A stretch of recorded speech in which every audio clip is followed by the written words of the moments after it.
આપણો સંસાર સુખેથી ચાલે એટલે હું એકાદશી રહું છું, બીજ રહું છું, વડસાવિત્રી રહું છું. એમાં શું થઈ ગયું? હું રહું છું ઈ તું ન રહી શકે. એવું તો તમે શું રહો છો જે હું ના રહી શકું? બોલો. હું મૂંગો રહું છું.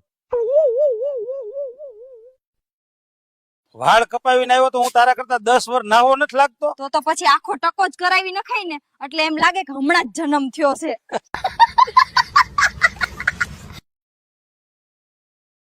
ડાર્લિંગ, તારા જન્મદિવસ પર તારે શું જોઈએ છે? સોનાનો હાર કે નવી કાર? મારે એવું કંઈ નથી જોઈતું. બસ તમે તમારો મોબાઈલ મને એક દિવસ માટે પાસવર્ડ ખોલીને આપી દો. ગાંડી ન થા, વિચાર તો કર. સોનાનો હાર તારા પર કેટલો સરસ લાગશે. હવે મને શાંતિ સાથે જીવવા દે. તમે જો શાંતિ સાથે જીવવા માંગો છો તો પછી હું પણ આનંદ સાથે જીવવા માંગુ છું. ડોક્ટર, મને મારા વજન કરતા મારી ઊંચાઈની વધારે ચિંતા છે. કેમ?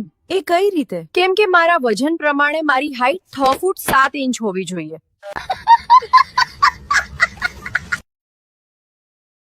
આ ભીંડાના શાકમાં મીઠું થોડું વધારે પડી ગયું છે હો. મીઠું તો બરાબર જ છે, પણ શાકમાં ભીંડા ઓછા પડ્યા છે, કેમ કે બજારમાંથી તમે જ ભીંડા ઓછા લાવ્યા હતા.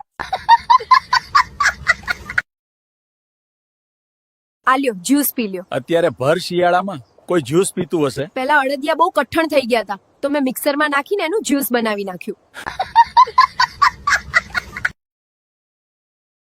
કાકા, એક વાત કહું ને, આ કોલેજ કેવી છે? અરે ભાઈ, ઘણી સારી છે, કેમ કે અમે પણ અહીંથી જ એન્જિનિયરિંગ કર્યું છે.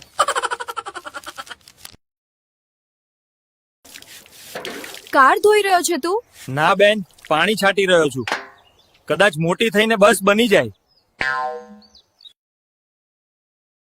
તે આ શાક બનાવ્યું છે એને શું કહેવાય?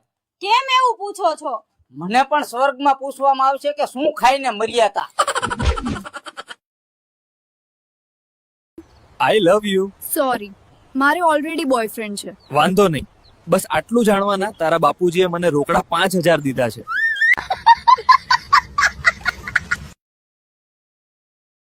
તમને ખબર છે, મારા માટે તો દૂર દૂરથી માંગ આવતા હતા. બોલો. આ તો આવે જ ને, કારણ કે નજીક રહેતા હોય તો તને ઓળખતા હોય ને.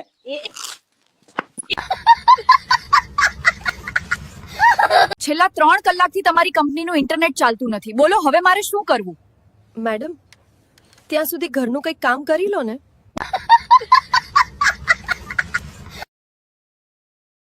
માર્કેટમાંથી સફરજન લઈને આવો અને જોઈને લાવજો, છેતરાઈ ન જાતા. અમારું આખું ઘર તને જોવા 2 વાર ગયું તું, તોય છેતરાઈ ગયું, તો સફરજનમાં હું?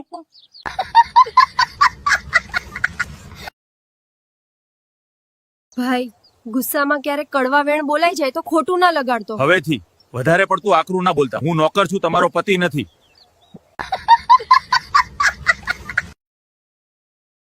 ધારો કે તમને કોઈ સ્ત્રી ફ્લાઇંગ કિસ કરે તો તમે શું કરો? હું એવી આળસુ સ્ત્રીઓને નફરત કરું છું.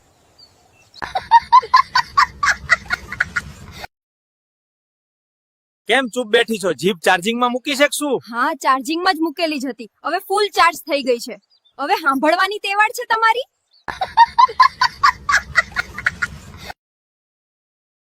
બાળપણમાં બહુ ઈચ્છા હતી કે પતિની ખૂબ જ સેવા કરીશ તો કરતી કેમ નથી? બાળપણ ગયું અને ઈચ્છા પણ ગઈ.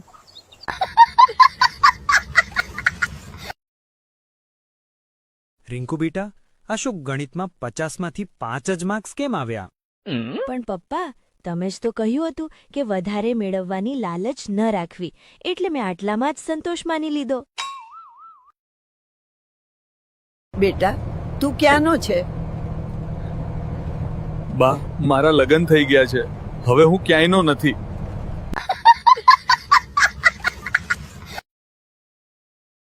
તું મારી લાઈફનો ગૂગલ છે. સાચે?